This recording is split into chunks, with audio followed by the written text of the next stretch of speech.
Hello viewers, আমি সুপ্রিয়। আমার চ্যানেল আয় নিয়ে আবার আমি আপনাদের কাছে।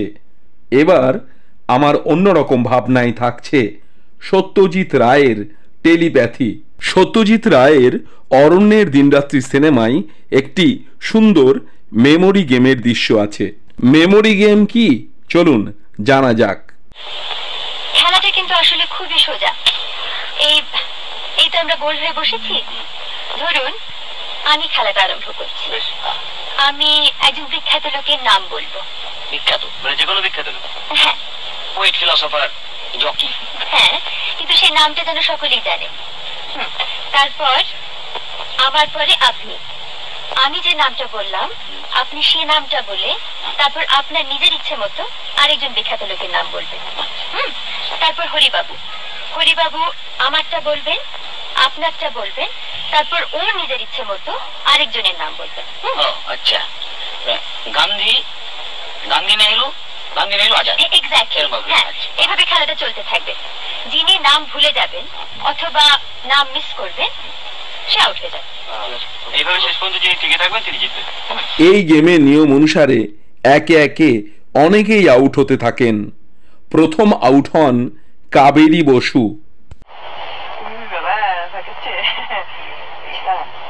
রবীন্দ্রনাথ, কার্ল মার্কস, ক্লিওপেট্রা, প্রফুল্ল।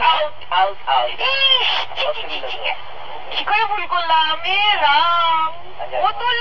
তারপর আউট হন রবি ঘোষ। তারপর আউট হন শুভেন্দু চট্টোপাধ্যায়। Rabindranath, Karl Marx. আচ্ছা, এর কোনো টাইম লিমিট নেই? আছে, 10 সেকেন্ডস। আমি করে দিচ্ছি। 1 2 3 4 5 6 7 8 9 ব্ল্যাঙ্ক। আউট। এরপর হোঁচট খান Soumitra Chattopadhyay. Rabindranath, Karl Marx, Cleopatra, Atulya Ghosh, Helen of Troy, Rani Rasmoni, Kennedy,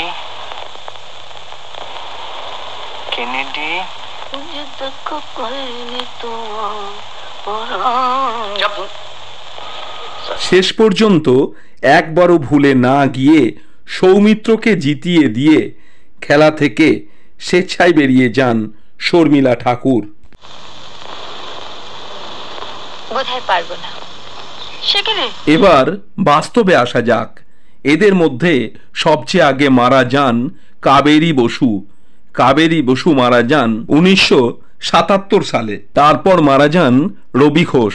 রবি ঘোষ মারা যান 1997 সালে। তারপর সমিত ভঞ্জ 2003 সালে।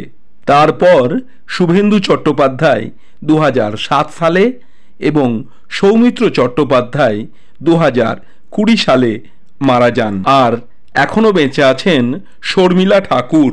অর্থাৎ সত্যজিৎ রায়ের অরণ্যের দিনরাত্রি সিনেমার মেমোরি গেমের দৃশ্যে যিনি যার পর আউট হয়েছিলেন, বাস্তবে পৃথিবী থেকে তিনি তারপরই পর্যায়ক্রমিকভাবে মারা গেছেন।